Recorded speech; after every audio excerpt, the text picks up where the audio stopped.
Hello বন্ধুরা, welcome to Sharmistha cooks. আমার আজকের রেসিপি শীতকালের একটা খুব সিম্পল আর পপুলার রেসিপি বাঙালির জীবনে, সেটা হলো মূলোর ঘন্ট।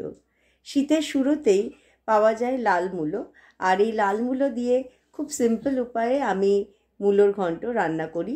আজকে সেই মূলোর ঘন্টর রেসিপিটাই আপনাদের সাথে শেয়ার করব।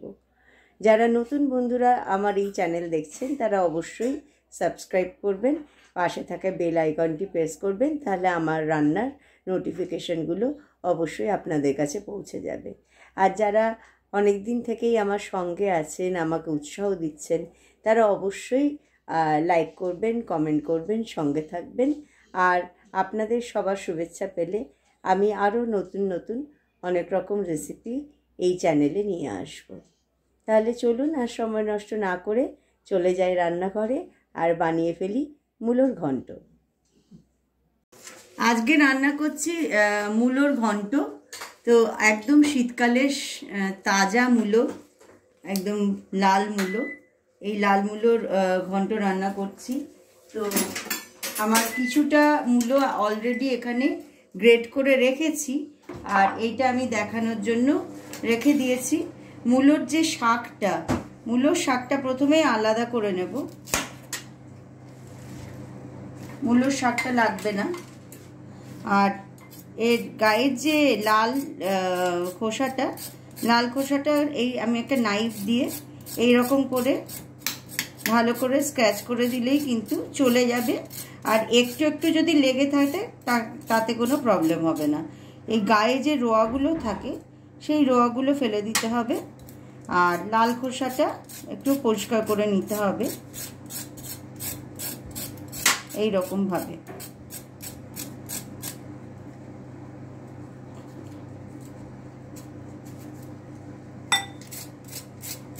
এই রকম ভাবে করলে বেশ চটজলদি এগুলো খোসাটা ছাড়িয়ে ফেলা যায়।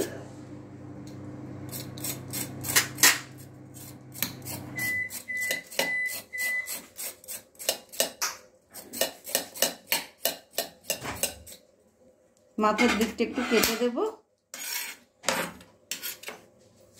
আর একটা গ্রেটার নিয়ে নিয়েছি। এই গ্রেটারে এইরকমভাবে ঘষে নিলেই কিন্তু খুব সহজেই মূলোটা যেভাবে রান্না করব সেটা রেডি হয়ে যাবে। এরকমভাবে ঘষে নিলেই এই যে এইরকমভাবে মূলোটা একদম রেডি হয়ে যাবে। এই গ্রেটেড মূলোটা রেডি, দেখুন কি সুন্দর বেশ ঝরঝরে হয়েছে। আর এইটার মধ্যে আমি এখন একটু সামান্য লবণ দিয়ে এটাকে একদম একটু লবণটা মাখিয়ে রেখে দেবো, তাহলে এটা আরো নরম হয়ে যাবে।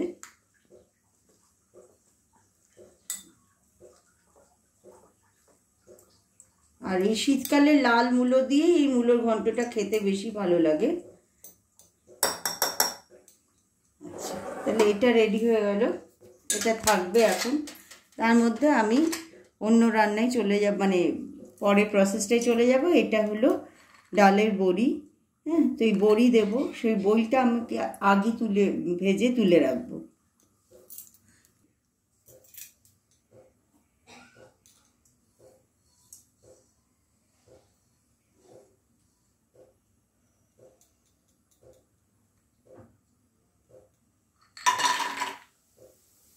বড়িটা একটু ভেজে নিতে হবে ভালো করে।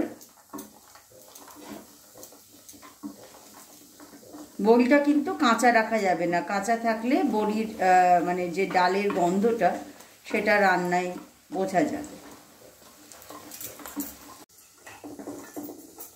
বড়িগুলো হয়ে গেছে, আমি এবার একটা ডিশে এটা তুলে নেব।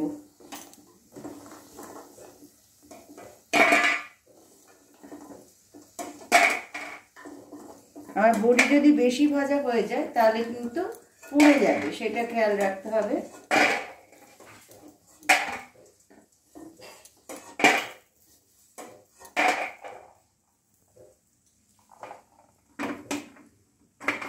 হয়ে গেছে।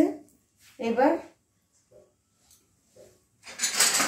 আমি এখানে দুটো শুকনো লঙ্কা আছে আর কালো জিরে আছে, এটা ফোড়নে দিয়ে দেব।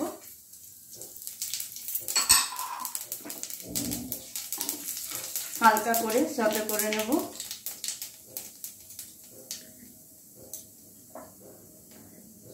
আর একটা মাঝারি সাইজের আলু এই রকম কিউবস করে কেটে রেখেছিলাম, জলে ডুবিয়ে রেখেছিলাম যাতে লাল হয়ে না যায়। এবার সেই আলুটা জল ঝরিয়ে এর মধ্যে দিয়ে দেব।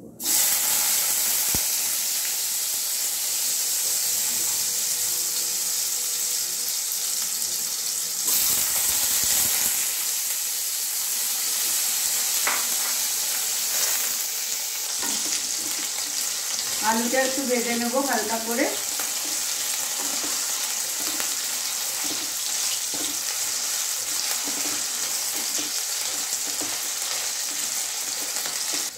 এবার কড়াইশুঁটি নিয়েছি, কড়াইশুঁটি ছাড়িয়ে নিয়েছি, শীতকালের টাটকা কড়াইশুঁটি, সেটাও দিয়ে দিচ্ছি।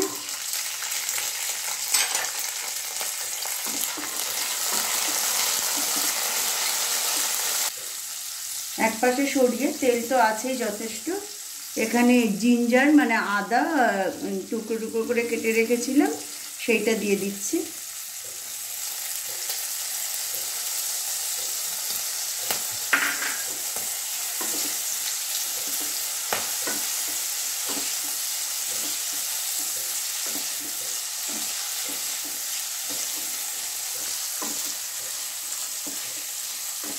আলুর রং চেঞ্জ হয়ে গেছে, হলুদ দিয়েছিলাম, আর তাছাড়া কড়াইশুঁটি আলু একটু নরমও হয়ে এসেছে।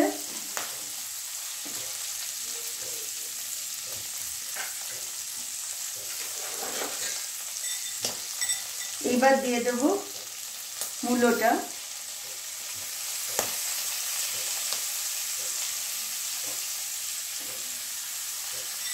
আমি মূলোর জল কিন্তু বার করে দিলাম না, কারণ মূলোর যে জলটা এটা অনেকটাই মিনারেল এনরিচড হয় এবং এটা যথেষ্ট উপকারী।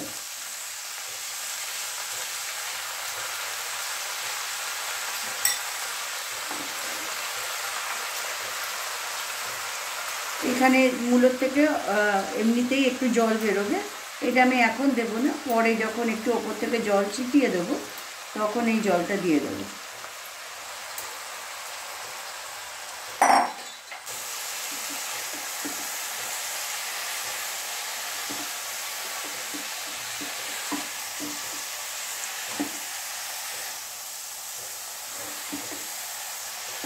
ভালো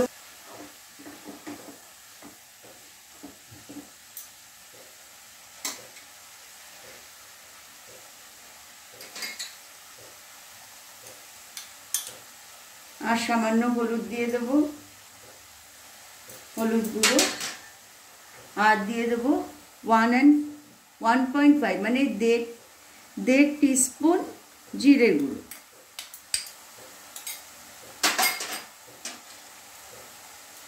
আর 5টা কাঁচা লঙ্কা, ঝাল বুঝে দেবেন, 5টা এখানে নিয়েছি আমি কাঁচা লঙ্কা, ছোট ছোট ছিল তাই 5টা নিয়েছি। যদি বড় কাঁচা লঙ্কা হয় তাহলে 3টে বা 4টে দিলেও অসুবিধা নেই। আর ঝাল আর লবণের টেস্টটা অবশ্য নিজেদের উপর অনেকটাই নির্ভর করবে, আপনারা যতটা পছন্দ করেন সেই অনুযায়ী দেবেন।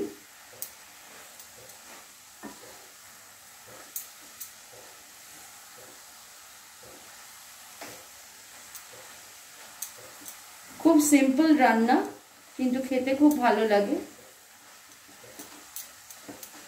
আমি পুরো ভালো করে মিশিয়ে দিয়েছি সব ইনগ্রেডিয়েন্টসের সাথে মূলোটা। এবার এখন এটা রান্না হবে।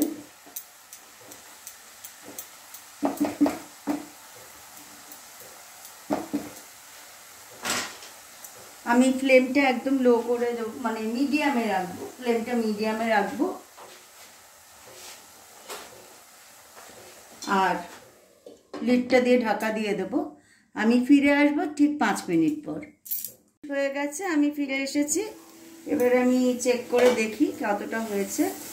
দেখুন কি সুন্দর একটা রং এসে গেছে। আর দেখবো আলুটা নরম হয়েছে কিনা।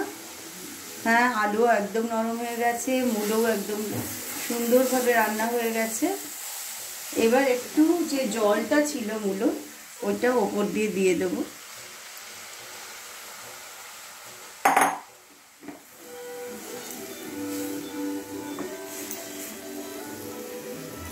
আর এবার দেব হলো এখানে গ্রেটেড কোকোনাট মানে নারকোল, হ্যাঁ সেটা দিয়ে দেব। এটা নারকোলটা দিলে স্বাদটা খুব ভালো হয়। নারকোলটা মিশিয়ে দেবো ভালো করে।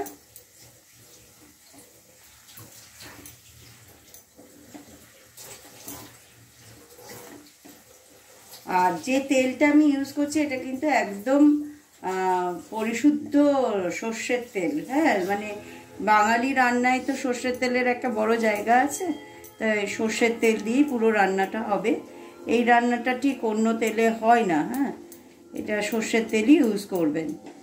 আর এখানে আছে চপড কোরিয়েন্ডার লিভস মানে ধনে পাতা, বাকিটা আমি গার্নিশিংয়ের জন্য রাখছি। ধনে পাতাও মিশিয়ে দিচ্ছি।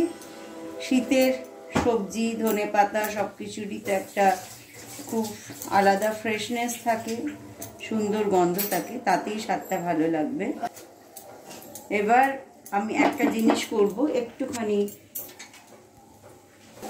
এবার জাস্ট একটা স্কুপ, একটা ছোট স্কুপ সর্ষের তেল ওপর দিয়ে ছড়িয়ে দেব। এটা সর্ষের তেলের ঝাঁঝটা বর্তমান রাখে।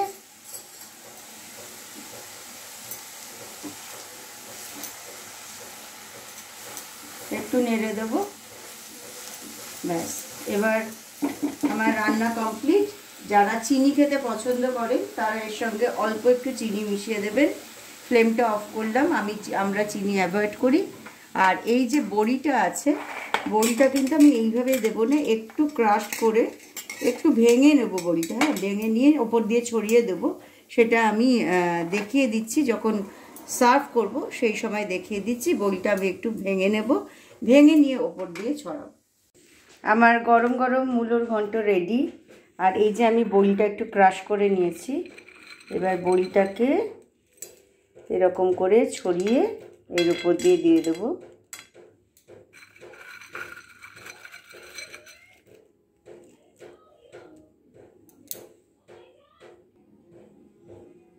বড়িগুলো ছড়িয়ে দিলাম, আর যে ধনে পাতাটা রেখে দিয়েছিলাম গার্নিশিংয়ের জন্য সেটাও ওপর দিয়ে ছড়িয়ে দিচ্ছি।